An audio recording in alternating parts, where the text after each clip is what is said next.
Hola, nuevamente aquí en nuestro rincón de la ciencia y la tecnología de Radio Agricultura y Agricultura TV con mi amigo, colega, panelista, el doctor Ricardo Tuane. Y Ricardo, como siempre nosotros decimos en estos 7 programas que llevamos, hoy día tenemos un invitado excepcional. Pero bueno, la verdad que hoy día de verdad tenemos un invitado excepcional, porque por muchas características que ya les vamos a contar.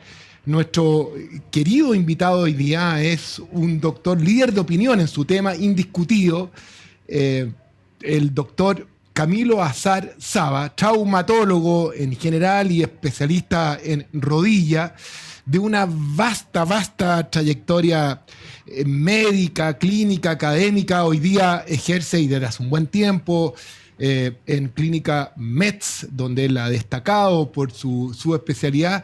Y aparte, por Ricardo, cuando uno presenta a un médico de la calidad de Camilo, también tiene que decir, bueno, es un hombre excepcional en lo académico, clínico, es un excelente médico y además un ser humano de excepción. Y eso, amigos de Rincón de la Ciencia, es hoy día bastante excepcional. Estamos hablando de un doctor muy completo, un muy buen amigo. Además, médico mío, me tiene haciendo deporte todavía, lo que es increíble porque me operó de cosas muy delicadas. Ricardo, estamos con un tremendo personaje hoy día que además yo le tengo un afecto muy especial. Es un gran ser humano, Camilo. Y para terminar esta presentación un poco larga esta vez, es porque uno podría decir tantas cosas de Camilo, del doctor Azar, pero es de esos doctores que, pese a destacar, no tener mucha disponibilidad horaria porque tiene muy buen éxito, es de esos doctores que siempre está atento y conectado con sus pacientes en los distintos medios. Y eso también es muy extraño. Así que nada, pues Camilo, un placer tenerte aquí con nosotros. Ricardo es un invitado excepcional. Absolutamente comparto y suscribo plenamente. Además, nuestro traumatólogo nos ha operado a los dos y estamos todavía funcionales, así que se lo agradecemos a Camilo y además efectivamente lo queremos como persona, porque no solo es un extraordinario profesional, sino que es una mejor persona aún. Así que los grandes hombres, si no son buenas personas, nunca llegan realmente al éxito. Sí. Así que, Camilo, bienvenido y qué rico tenerte con nosotros. Muchas gracias. Me da un poquito de vergüenza. No, por Dios. Tanto elogio. Muchas gracias por la presentación a ambos. La verdad es que soy simplemente una persona que trata de hacer las cosas bien en la vida y educado como muchas veces se educan las familias árabes. O sea, en mi opinión, las personas tienen un valor gigante, más allá de lo que son, desde el punto de vista profesional, técnico o lo que sea, digamos. Y además en la medicina trabajamos con personas.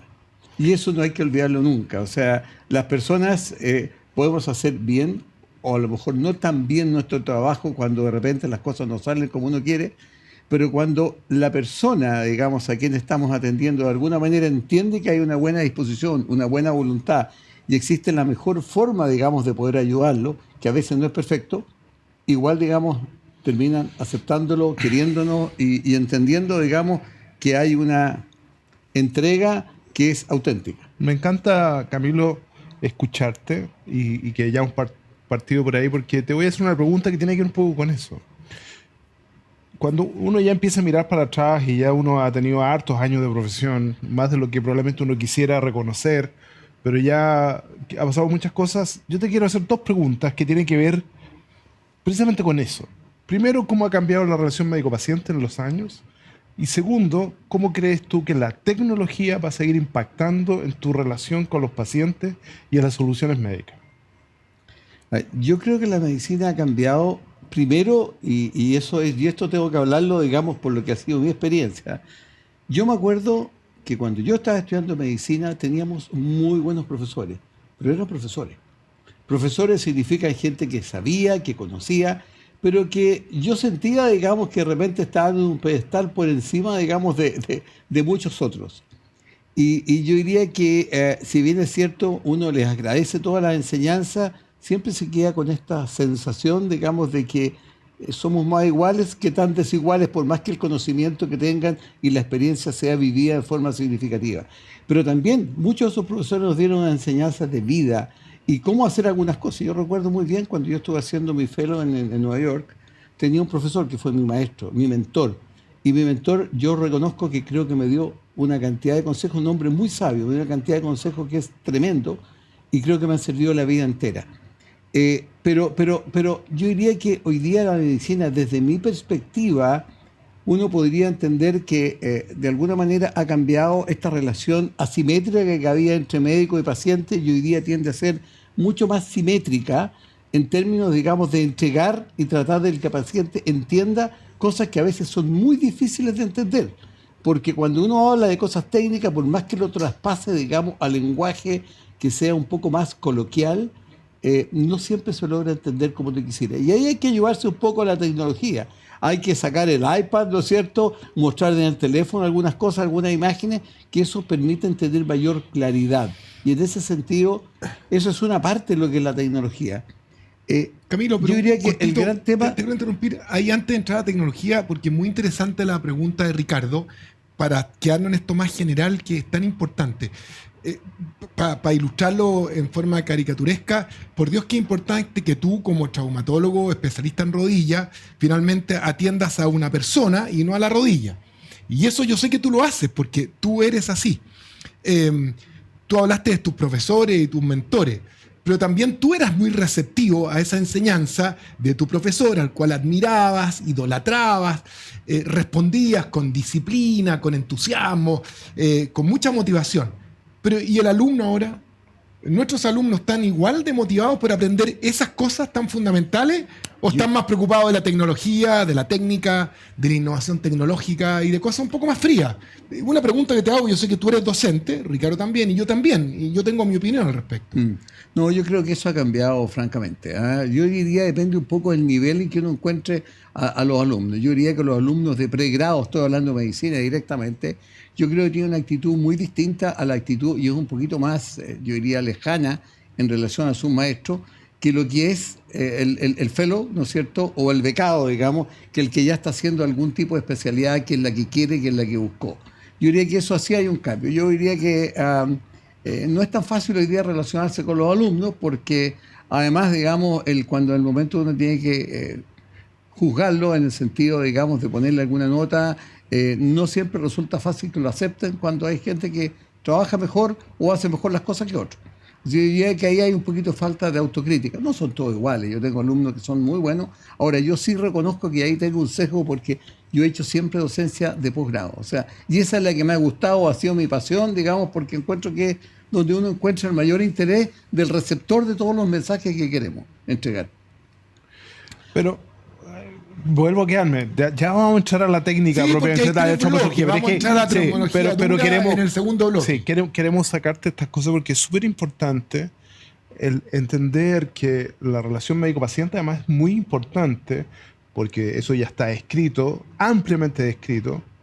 Durante mucho tiempo lo negamos, pero en la medida que el paciente tiene confianza, se siente acogido, se siente protegido, siente que va caminando por un camino seguro, los resultados, el outcome, o sea, el resultado final de cualquier terapia, desde la traumatológica hasta la oncológica, es mejor. Entonces, hay como un contrasentido en esto, porque resulta que las nuevas generaciones médicas están un poco más distantes, no quieren involucrarse y van directo a esto es lo que hay que hacer y ese es el resultado, pero venimos como de vuelta, es una cosa media rara, hay como un contrasentido ahí, porque mientras más yo abrazo, más acojo, más contengo, más explico, más me involucro, mejor resultado tengo frente a el mismo acto técnico. Entonces, ¿qué es lo que nos está pasando? ¿Esto es un tema del tiempo? ¿Es un tema de la modernidad? ¿Es un tema de la sociedad? ¿Qué crees tú? Yo creo que hay un tema de lo que es, o sea, definitivamente ha cambiado la práctica médica. O sea, con alguna frecuencia lo que me toca a pacientes que llegan y confiesan, digamos, doctor, ¿pero usted me está examinando? Sí, es que esto no lo habían hecho antes. Yo había consultado a un médico, me miraron, me preguntaron un par de cosas, estuve ratito, y me dieron mis exámenes y me dijeron lo que tenía que hacer. Pero me dijo, doctor, hay pacientes que no son examinados. Se confía directamente, digamos, en lo que es poco la historia, mucho la imagen, hay, por lo menos en la especialidad, mucho la imagen, pero de repente falta esta otra cosa que es la que permite poder hacer la diferencia. Mira, yo tengo una historia que es casi anecdótica en una institución privada de salud. Yo tuve un pequeño accidente hace no tanto tiempo atrás y por lo tanto terminé en el servicio de urgencia de la clínica. Y yo dije, bueno, debo tener un TEC por los síntomas, un traumatismo cefalocraneano. Y yo estoy tendido en el box de la urgencia y me abren y se asoma un tipo y me dice, ¿usted es el del accidente? Todo un colega. Sí, le voy a... Ya, le voy a, sin cruzar otra palabra, le voy a pedir un escáner y una resonancia y después lo vengo a ver. Y yo le dije, usted no va para ninguna parte. Usted no me ha preguntado nada, no me ha examinado nada. El tipo que queda helado. Yo dije, ¿sabe qué? No quiero que me atienda usted. Y el tipo queda helado. O sea, no me preguntó nada, no, sino que asomó, pero ni siquiera entró al box, sino que asomó. Entonces, tú dices, ¿qué es lo que está ocurriendo? Sí. Hay un tema médico-legal también. No estamos los médicos protegiendo mucho, estamos pidiendo muchas imágenes, muchos exámenes para que de alguna manera nuestro error potencial esté protegido. ¿Qué es lo que hay? ¿Sabes lo que, te pasa, ¿no? Lo que es curioso, Ricardo, es que lo que tú describes es muy propio hoy día de la medicina de algunos países más desarrollados en general, en Estados Unidos, donde tú estuviste, en Francia, donde estuve yo. Efectivamente, el vínculo médico-paciente es más corto, la consulta es más corta, es mucho más técnico el lenguaje y bueno, y son países que la llevan desde el punto de vista de los estudios, de los protocolos, de la medicina. Sin embargo, yo pienso que es un error, igual que tú, igual que Camilo. Por ende, yo rescato en este mundo que nos confronta y, como dice Ricardo, nos desafía a la inteligencia artificial, a la robótica, a una tecnología que el riesgo del reemplazo del doctor, sin embargo, que nosotros nos defendemos pensando en que eso es muy útil, pero como dice Ricardo, el afecto, el cariño, el escuchar, el sentar al paciente durante unos instantes y tener un intercambio, favorece el acto médico, lo mejora y redunda en mejor éxito. Es curioso, ¿eh? Curioso. Mira, desde mi perspectiva, yo diría que si uno lo mira en términos de eficiencia, lo que pasa en países de Estados Unidos, el sistema de atención de salud es un sistema eficiente, definitivamente eficiente. En periodos de tiempo breve tienen una serie de condiciones que les permiten poder llegar a algún diagnóstico, te fijas, en la entrega. Pero en Chile, a ver, hay que entender además que cuando todo se hace de esa manera en algún país como un país grande, desarrollado, es un tema, la gente se acostumbra, entiende que el sistema funciona de esa manera y no espera de otra cosa. Pero en Latinoamérica somos distintos. Y yo diría que somos distintos, somos un poco más de afecto, nos gusta más la cercanía, pero lo que sí a todo el mundo le gusta, porque eso aunque se acostumbren a un sistema, a todo el mundo le gusta ser oído.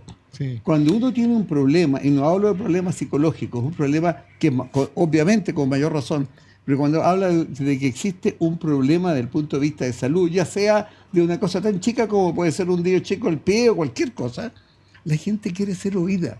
Porque cuando se oye, primero nosotros como médicos estamos mucho más involucrados en lo que está pasando y logramos con toda probabilidad poder llegar a un diagnóstico de mayor certeza.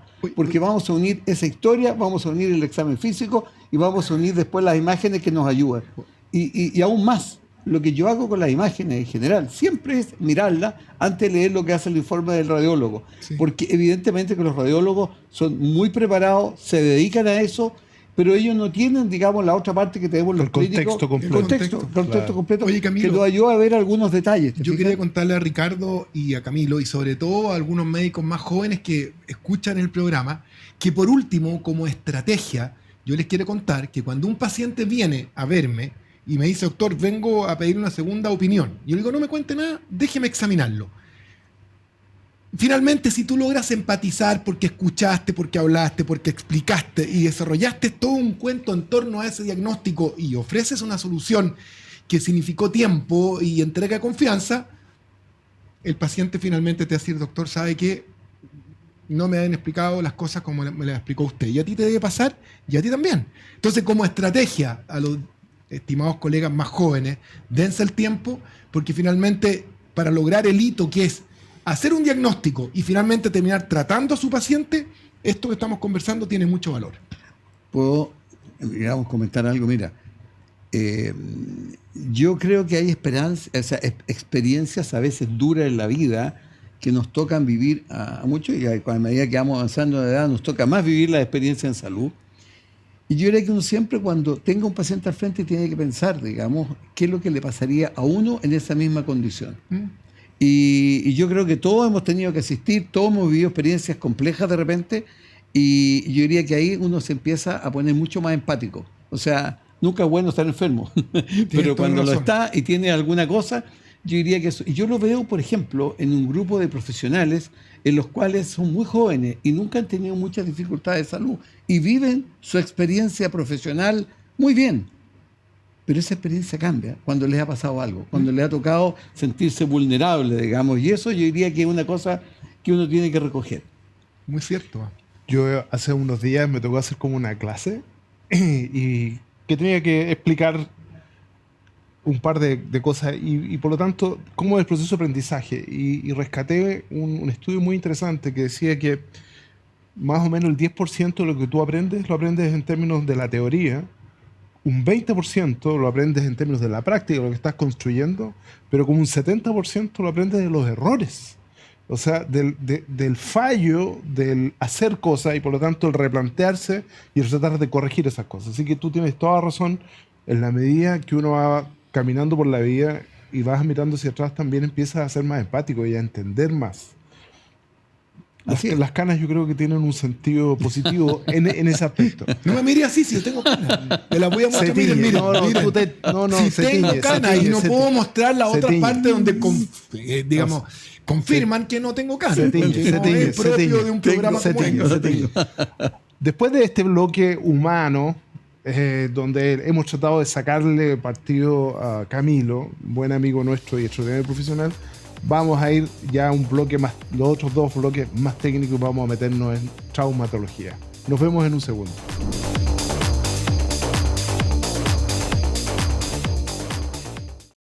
Agricultura TV.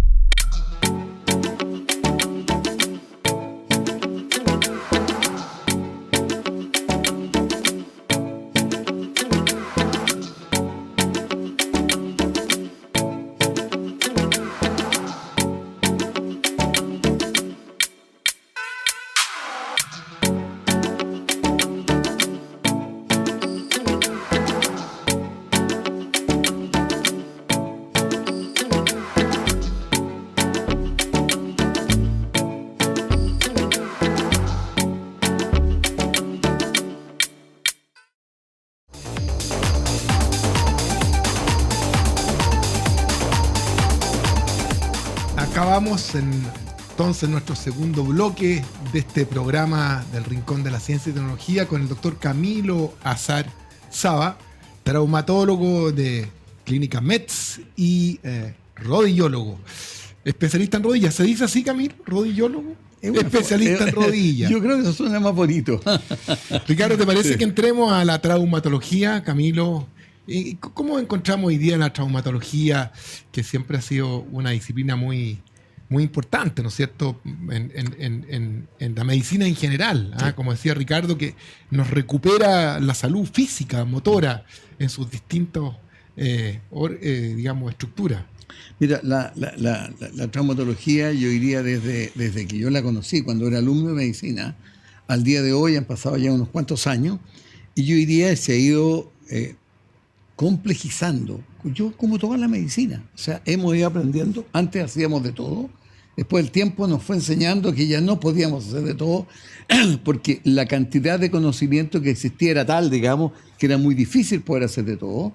Y hoy día yo diría que estamos, al menos en nuestro medio y en los lugares donde yo asisto, de verdad con un nivel que yo encuentro que es extraordinario, de gran precisión. Tenemos ayuda de todo tipo. Hoy día hay cosas que antes no existían, ¿no es cierto?, como todo lo que son la calidad y el tipo de imágenes que teníamos, hoy día ha cambiado dramáticamente. Hoy día estamos usando la tecnología, como lo que nos pasa con toda el área robótica, por ejemplo, o con toda el área de navegación, ¿no es cierto?, en columna, robótica, en una serie de lugares como abdomen, tórax. Hoy día hay un montón de cirugías que se realizan en las cuales uno ni siquiera solo soñaba hace 10, 15 años atrás, digamos, y hoy día es una cosa que es del día a día. Los reemplazos hoy día, cadera. Y eso es lo que nosotros usamos en un robot también, digamos, La palabra robot de repente suena como autónomo. No, no son robots autónomos, pero que nos ayudan a hacer el tipo de cirugía que queremos mucho más precisa.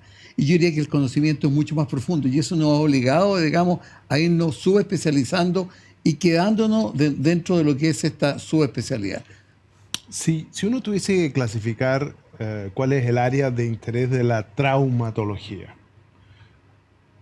el aparato muscular también, las articulaciones, solo los huesos, el conjunto, el aparato con el que yo me desplazo, ¿cómo tú definirías cuando alguien, claro, si yo tengo una fractura y tengo un hueso fracturado, está claro, pero hay un mundo ahí un poco ¿a quién debe acudir, digamos? Lo que nosotros pretendemos es la funcionalidad global que nos permite tener en nuestra vida diaria el aparato locomotor. Perfecto. Y por aparato locomotor tenemos que unir todo. O sea, el aparato locomotor no es hueso, no es articulación, no es tendones, no es músculo, sino que es el conjunto de todo, más todas las estructuras que inervan, y, o sea, que le dan, digamos, motricidad a todo esto, y que junto con eso permiten la coordinación, y junto con eso le dan el alimento, que es la sangre que le llega a todos estos tejidos para mantenerlos, digamos, vivos.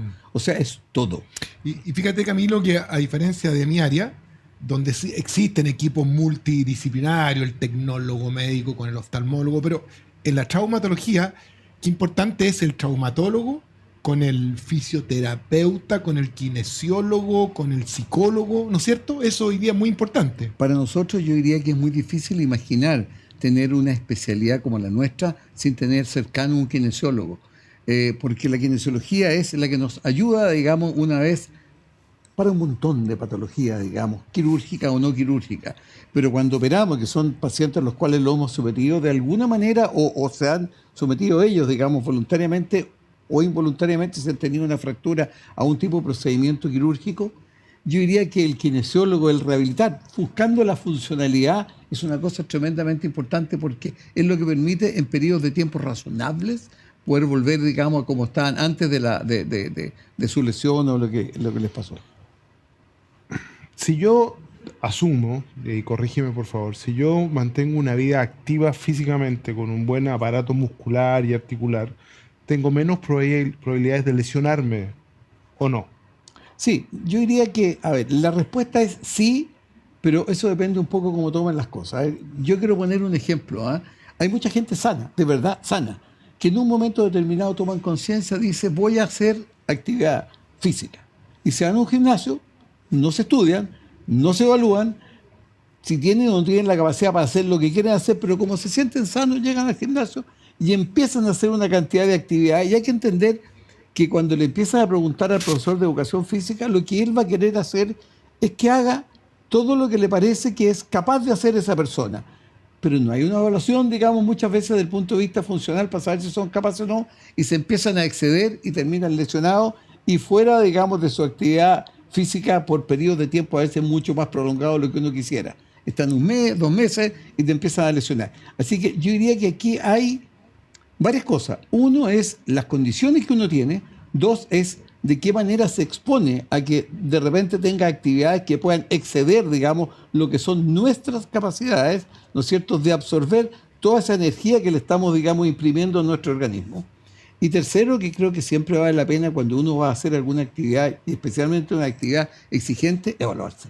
Yo creo que hay que ver, depende, si no tiene ninguna patología, creo que vale la pena igual hacer una evaluación muscular, de peso y de algunas otras cosas.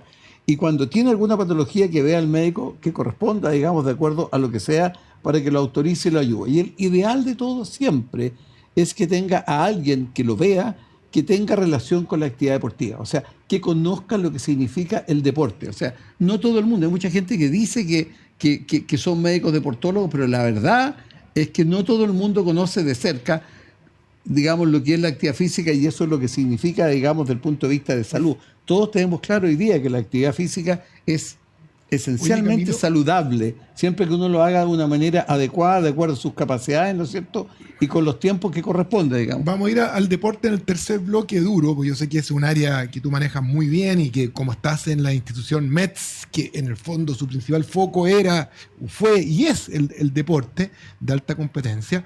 Pero así como hay lesiones, como decía Ricardo, aparece una fractura, una lesión, un accidente, que son agudas y que no tienen que ver con el paso inexorable del tiempo, el aparato locomotor va sufriendo daños con el paso inexorable del tiempo y en algunos lugares más que otros, la columna, las rodillas. Esto de la artrosis, que indefectiblemente nos afecta más o menos a todos. ¿Es tan así? ¿Y hay forma de prevenir esto? Consumiendo algunos medicamentos. Como dices tú, muy buena pregunta. Muy buena pregunta. Gracias. Bueno, sin duda que el tiempo así Hacer lo como suyo. conversábamos recién, hacerlo Implacable. sin duda. O sea, Implacable. van haciendo que nos empiezan a aparecer canas, ¿no es cierto? Empezamos a tener Otra con la vez, vida. sí. Por eso lo digo. Vamos empezando a tener una pérdida de la masa muscular. Vamos empezando a tener de a poco, digamos, los huesos que se empiezan de alguna manera a ir perdiendo parte de sus minerales y se empiezan a poner un poco más frágiles. Paréntesis, cuéntanos algo de la creatina y esto que consumen algunas personas de manera así como compulsiva para mejorar la proteína y todo eso. ¿Qué importancia le das tú? Mira, yo diría que el que hace deporte en forma regular y si tiene, yo diría que la creatina hoy día la toma mucha gente. No es un tema, digamos, de verdad que sea complejo. Efectivamente los ayuda a muchos a tener un poquito mayor resistencia mientras están haciendo el ejercicio. En general se recomienda que se tome, digamos, en periodos de tiempo cercanos al ejercicio, especialmente o al comienzo alguno u otro después terminándolo. Pero, a ver, yo diría que son cosas que pueden ayudar un poco a que tú puedas permanecer haciendo actividad física un poquito más prolongadamente sin sentir un cansancio significativo. Pero yo diría que la cosa no va por ahí desde mi perspectiva. O sea, yo creo que uno tiene que usar... A ver, hay que entender que si tú estás en una competencia, y me refiero a competencia, lo que estás haciendo es una actividad deportiva, que a diferencia de lo que es la actividad física lo que hace es que tú vas haciendo una actividad por la cual que es para ti. Cuando es deporte, significa competencia. El deporte siempre tiene alguna competencia. Entonces, hay mucha gente que por mejorar sus condiciones empieza a hacer cosas que yo creo que no son las apropiadas. Pero la creatina yo diría que es una cuestión que se usa y no me parece que sea una sustancia tremendamente compleja, digamos. Los desgastes, esto que te preguntaba. Ahora, del punto de vista de los desgastes, yo diría que eso depende de muchas cosas. Depende de la cantidad de actividad que uno le haya puesto a sus articulaciones durante la vida. No da lo mismo ser un jugador de fútbol, ¿no es cierto? Que ir a jugar, qué sé yo, ser un golfista. O simplemente dedicarte a hacer una actividad, porque evidentemente la energía que van imprimiendo todas estas actividades tan diferentes al deportista que las practica son muy distintas. No es infrecuente ver a los deportistas que hacen fútbol, por ejemplo, en que se dañan las caderas, se dañan las rodillas, se dañan los tobillos, por los fouls, por las caídas, y también porque la energía, digamos, que se consumen en cada uno de los partidos, digamos, es duro, es importante. Pero también hay muchos natural, otros factores, sí, sin duda. La edad. O sea, la edad, la genética, hay que entender que hay muchas familias, digamos, y eso a mí me ha tocado verlo en familias árabes o familias, digamos, israelíes, en que tienen una genética que por alguna razón que no conozco, probablemente sea porque son, digamos, tipos de población con muchos ancestros, o sea, de muchos años, que tienen una mayor cantidad de artrosis, digamos, que la media. Y uno se encuentra que la familia entera, o sea, a una edad temprana empiezan a hacer fenómenos, digamos, de artrosis en distintas articulaciones, columna, rodilla. Pero también depende del peso que uno tenga, la gente que tiene un sobrepeso, y esto es una cuestión que probablemente hay gente que lo pueda discutir, pero indudablemente cuando uno hace una actividad y tiene un peso muy significativo, también va dañando sus articulaciones. ¿Y medicamentos a propósito de la artrosis, estos condroitín y los colágenos? A ver, yo diría que ahí uno tiene que definir, digamos, un poco dos cosas. Uno, cuando son las lesiones que son puntuales de una superficie articular, y la otra, cuando estas lesiones afectan a las dos superficies articulares que están en contacto. Cuando las afectan a las dos, eso yo diría en general más bien corresponde a una artrosis. Y esa artrosis, digamos, la verdad que yo diría que uno tiene que aprender a tratarla desde toda perspectiva. ¿Eso qué significa? Ojo con el tipo de alimento. Hay alimentos que son proinflamatorios y otros no. Especialmente todo lo que es el azúcar es un elemento proinflamatorio y eso es una cosa que hay que... Paremos ahí. Es decir, la gente que es golosa y nos gustan los dulces, somos más propensos a tener alteraciones articulares. Yo diría que tenemos más tendencia a tener un organismo que tenga tenemos, más... te incluiste. Sí, pues. Tú también, pues sí. Desde chico, todos los pastelitos, todas las cosas, digamos, ahora que hacía mi mamá y todas El las cosas. baclave. Por supuesto. Claro. Lo que pasa es que lo que me ha Pura pasado en el almíbar, tiempo pura almíbar. claro, que he aprendido a tratar, digamos, de Controlar. cuidarme, a controlar, digamos, lo que como o la cantidad que como. Pero yo diría que hay alimentos que son proinflamatorios, uno de ellos es el azúcar, el alcohol también es proinflamatorio, y hay que entender que el ser proinflamatorio significa que esto no solo afecta, digamos, lo que son las articulaciones, sino que también afecta un poco al organismo en su todo. O sea, Sí, claro. es una cosa un poco más grande. O sea, el alcohol, yo creo que aparte de afectar las articulaciones, también afecta el hígado. Primero. Otras cosas. Sí. Oye, y aparte de eso, yo diría que hay una serie de cosas que hoy día sí estamos viendo. O sea, estoy hablando de la cosa general cuando hay un fenómeno degenerativo, especialmente en sus comienzos, y se puede utilizar una serie de otras sustancias intraarticulares que son de gran ayuda. Uno es el ácido hialurónico, hay de distintos tipos, pero en general da una ayuda. A veces se puede mezclar con algunos antiinflamatorios. Otra cosa que ya hoy día la FDA lo tiene, ya autorizado para uso es el plasma rico en plaqueta.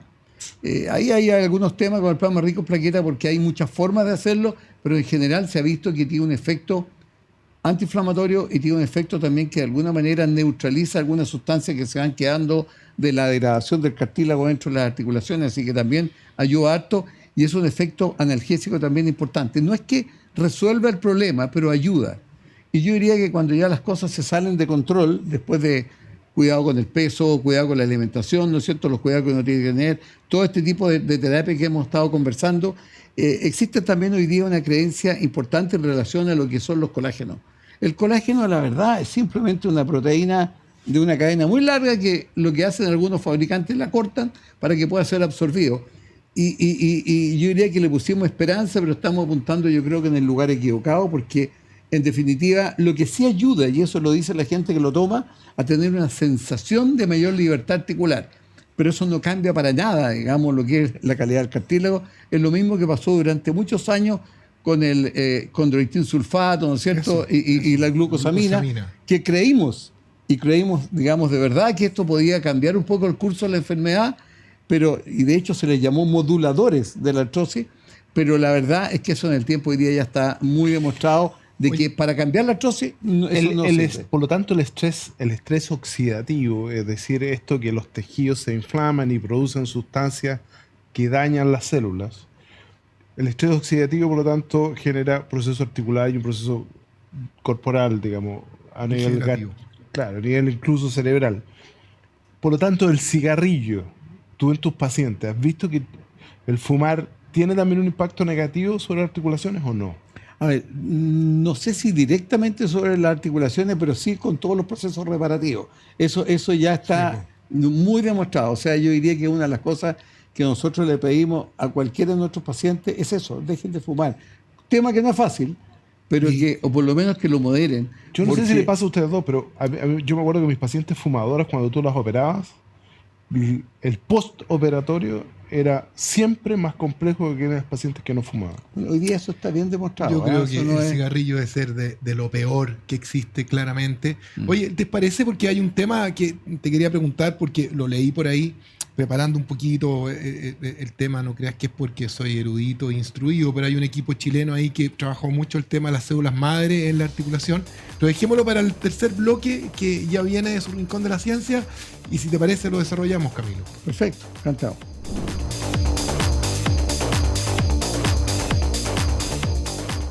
Agricultura TV.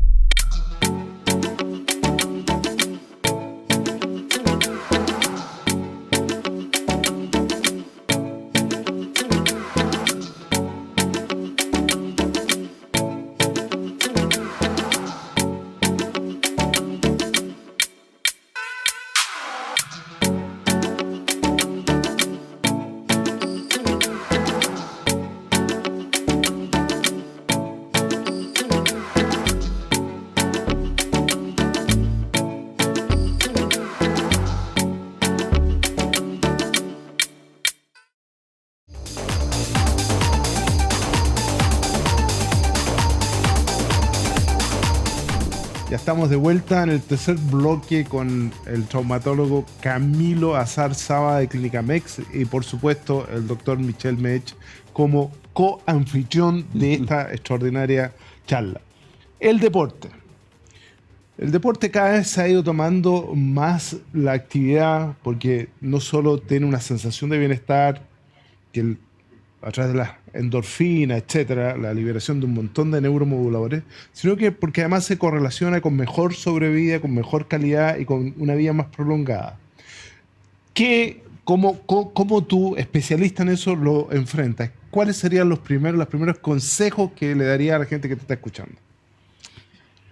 A ver, el primer consejo es decirle que hoy día también, mira, hay, digamos, una corriente médica que se llama Exercise is Medicine. Eso es simplemente, digamos, lo que está diciendo que una de las medicinas que nosotros podemos tener y tenemos a nuestro alcance es la actividad física. Y cuando digo actividad física, era lo que decía antes, no tiene que ser competitiva, es nuestra, es lo que nosotros tenemos que hacer. Hoy día no solo está demostrado todo lo que tú decías, la sensación de bienestar. Mira, todos los que vamos de repente a hacer actividad física, uno siente a veces un poquito de lata porque está cansado, que es temprano, que es tarde, cualquier cosa. Pero cuando termina la actividad física, la sensación es, ¿sabes qué? Valió la pena, digamos, haberla hecha. Entonces, mi primera condición, o sea, mi primer consejo para todos es, ojalá que hagan alguna actividad física que sea moderada, de acuerdo a sus capacidades, no exigente, que ojalá puedan tener por lo menos unas 3 sesiones a la semana, ocupen 1 hora cada día. Eso ya los hace físicamente activos y para entender que es actividad y no es caminata, uno tiene que tener una frecuencia cardíaca, digamos, que se lee por lo menos un 30-40% de lo que es la frecuencia cardíaca base. ¿Ah? Entonces, con eso, yo diría que haciendo una actividad física de esa manera, uno va a obtener todos los beneficios que significa eso. No se va a lesionar si lo hace de forma adecuada, va a obtener la sensación de bienestar, va a mejorar la calidad de sus huesos, va a mejorar la calidad de sus tendones, va a mejorar, digamos, la capacidad de la musculatura, va a mejorar el cerebro. Está claro, digamos, que hay partes de nuestro cerebro que se benefician claramente. Y si uno hace actividad física en forma regular, lo que se da cuenta al poco tiempo es que estás con una sensación de una claridad mental muy distinta. Camilo, perdona, pero concretamente, ¿qué significa eso? O sea, si yo tengo una frecuencia cardíaca de 70, 80, tengo que subirla a 100, 110. 110. No más que eso. Así es. Ya. Con eso, perfecto. Pero, pero ¿qué cosa? O sea, una caminata, bailar, bicicleta, ¿qué cosas? Lo que tú quieras y que te haga pasarlo bien. Eso, okay. Esa es una actividad cardiovascular. Una cardiovascular, pero ojo, a medida que va pasando el tiempo, uno tiene que asociar esto, especialmente si tiene algunas patologías como hipertensión, pero especialmente cuando tiene alguna patología metabólica, como estos síndromes que son prediabéticos o algunos dicen que es una etapa primitiva, digamos, o inicial de la diabetes.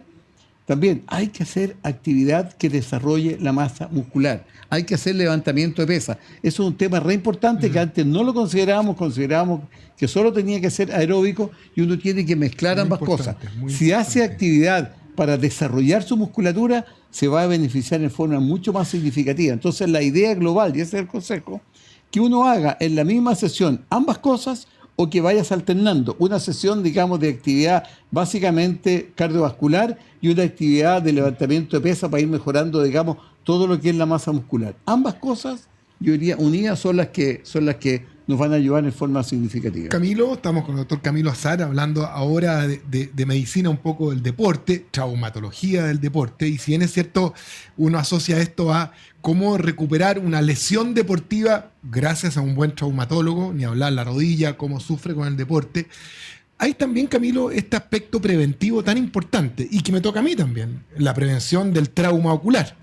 De hecho, ustedes escribieron un libro maravilloso sobre el trauma en el fútbol, donde hay un capítulo ahí que es oftalmología, que escribí. ¿Y lo hiciste tú? Sí, bueno, y porque también la prevención es importante. Y hay deportes que son hoy día están muy de moda y que son peligrosos cuando no se hacen bien. El pádel, por ejemplo, que hoy día está tan difundido, ¿no es cierto?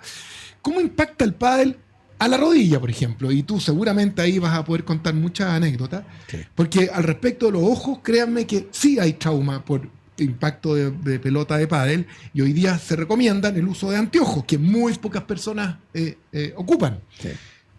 En tu área, Camilo, por ejemplo, te puse el pádel, pero hay otra, digamos, Sí. el impacto del deporte en tu área fundamental, que es la Sí. rodilla. Mira, yo quiero tomar el tema, Michelle, como una cosa un poquito más amplia. Cuando uno va a hacer una práctica deportiva, no significa ponerse la zapatilla, ponerse la tenía, tener una pala, ¿no es cierto? Y voy a jugar pádel. O sea, si uno no se prepara, yo diría que aquí hay dos cosas. Uno es la preparación técnica, que te la puede hacer alguien que sea profesor y que conozca y que tenga alguna idea, digamos, de eso. Pero quizás lo más importante es tener una preparación física para eso. Por eso que la actividad deportiva, si uno quiere hacerla bien y quiere no tener problemas con ella, tiene que estar con alguna preparación.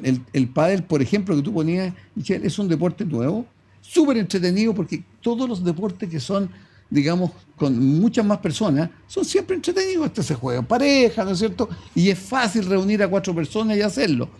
Pero si uno no se prepara y no sabe bien, además tú, algunas cosas técnicas, se va a lesionar. Entonces, primero es la preparación física para poder hacerlo. Segundo, como es entretenido, lo que a mí me ha tocado ver mucho, gente con lesiones meniscales, porque además el tipo de superficie que de repente se enganchan, no están con las zapatillas adecuadas, rotaciones o actividad excesiva en que terminan con algunos daños articulares del cartílago y con unos fenómenos inflamatorios por debajo del cartílago, del hueso mismo, producto de una sobrecarga mecánica, porque es entretenido. O sea, en ese sentido sí se afecta. Camilo, O sea, perdona, yo quiero volver con un tema que lo dijiste la pasada, pero que me parece súper importante, que tiene que ver con las pesas.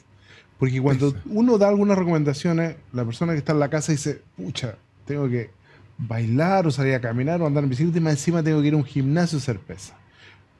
Pero yo tengo entendido que lo que en el fondo tú estás haciendo o recomendando es más bien un ejercicio de carga, en donde incluso Así la es. carga puede ser el propio cuerpo, donde yo También. puedo hacer, ¿no es cierto?, flexiones o puedo hacer abdominales, lo que en el fondo significa que la musculatura trabaje contra alguna carga.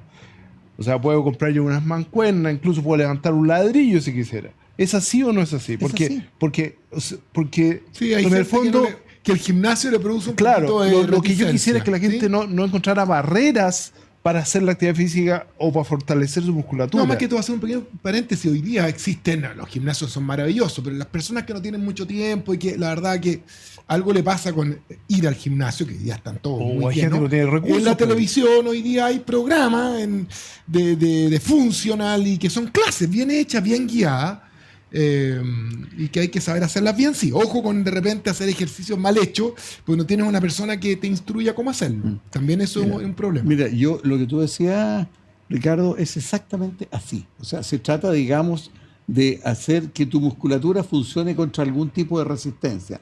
Y la verdad es que uno puede perfectamente, pero tiene que saber cómo hacerlo. Sí, pues. Para eso hay tutoriales, hay personas que te pueden enseñar, ¿no es cierto? Pero tú, con unos pocos implementos, pesas libres, que yo diría que son por lejos las más eficientes, más que las máquinas, pesas libres que tú las puedes tener en casa, que no son caras en No, términos no. generales. El tú problema puedes es saber tener- usarla, porque de Ese es el repente un tema. mal ejercicio con una pesa te puedes lesionar. Exactamente. O sea, eso sí que hay que aprender cómo usarla, digamos. Está bien, pero vuelvo a insistir, no me quiero No colgar. requieres ir al gimnasio para Exacto. solamente... De Lo que acuerdo, pasa es que puedes 100%. mantener actividad física con pocos recursos, con tu tiempo y con tu propio cuerpo, puedes obtener buenos resultados. Eso es lo que yo quiero. Así es. Camilo, Así hay es, algunos, 100% de acuerdo. hay algunos mitos urbanos.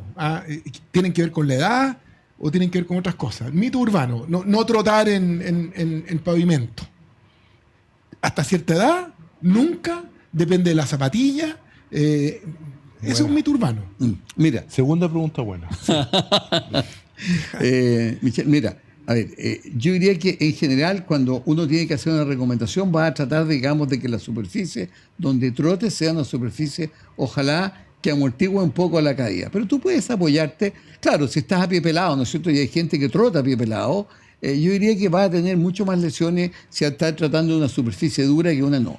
Y yo diría que depende, hay gente que yo conozco que son trotadores de la vida entera, y usan una muy buena zapatilla, tiene una buena carga genética, digamos, que les mantiene sus articulaciones, pero sin ninguna duda es el ideal de todo, es usar una buena zapatilla que amortigüe y junto con eso estar en una superficie que sea más blanda que en la calle. A medida que va pasando el tiempo, se nos van echando a perder un poco los cartílagos y ya no es tan bueno, digamos, trotar de esa manera. Ricardo quiere empezar o seguir haciendo, porque él hace deporte y todo, y entonces el trote, pucha, por lo que tú dijiste, nos produce alguna reticencia por la rodilla.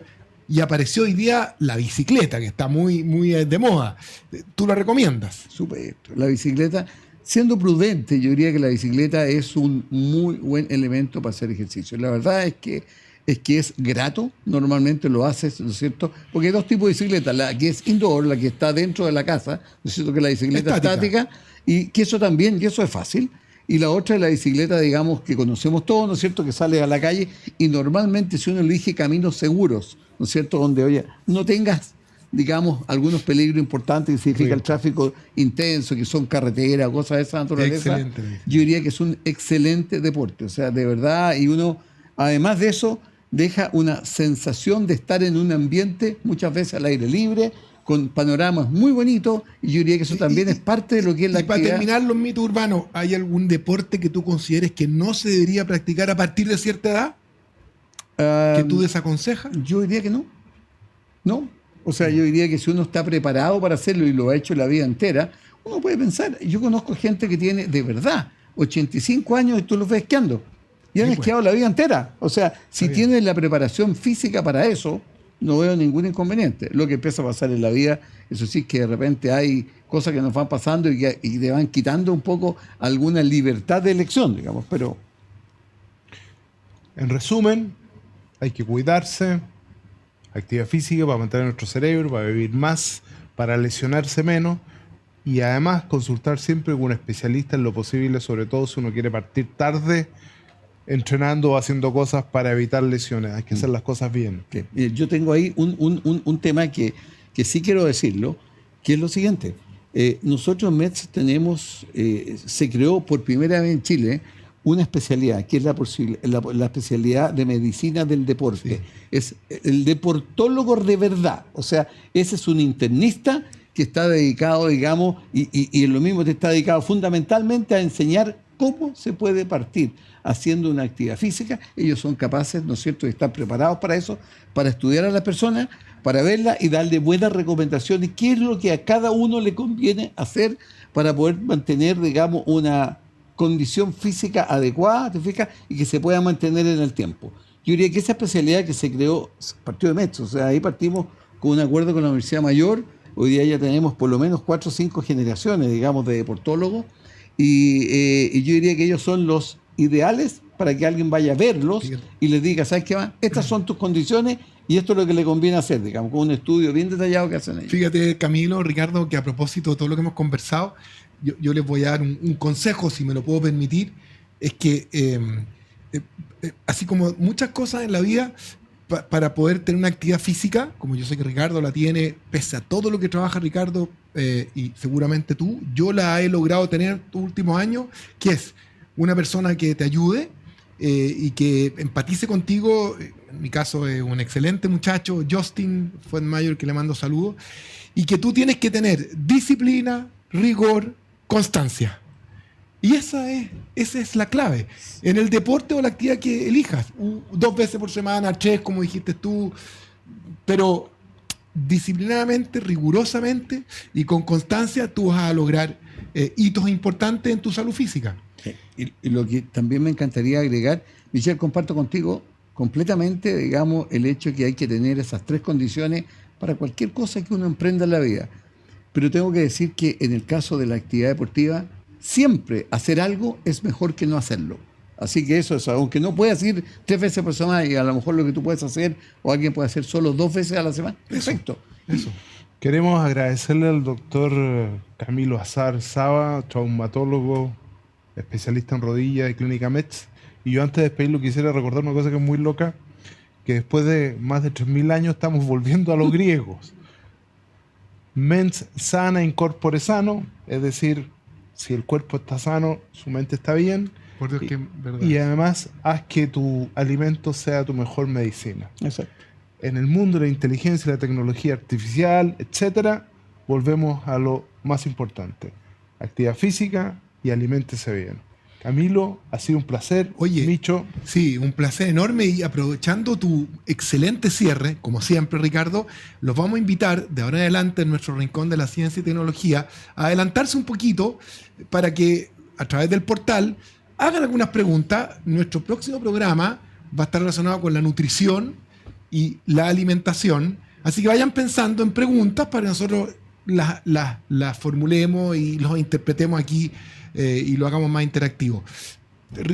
Camilo, un placer tenerte aquí con nosotros, con Ricardo. Te queremos mucho y te damos las gracias por estar con el cuerpo sano. La mente parece que no está tan mal, pero el cuerpo está sano y gracias a ti, Camilo, por tu cuidado. los dos, ojo, los dos somos operados por Camilo, los dos. No, oye, Sí. todo lo contrario. Muchas gracias a ustedes por haberme invitado. No, un placer. Súper interesante, un honor poder estar acá, digamos, con usted, poder entregar un par de consejos, digamos, a quienes nos escuchan, ¿no es cierto? Y creo que lo felicito, el programa de verdad lo encuentro extraordinario, creo que es un aporte, digamos, para nuestro mundo. Un aporte y un privilegio compartirlo con mi amigo Ricardo. Así que la próxima semana, Nos vemos hasta el Ricardo, próximo martes. estaremos de nuevo con ustedes. Y acuérdense, redes sociales y en YouTube, suban sus preguntas, interrogantes. Felices se las contestaremos aquí en vivo. Un abrazo. Chao. Gracias.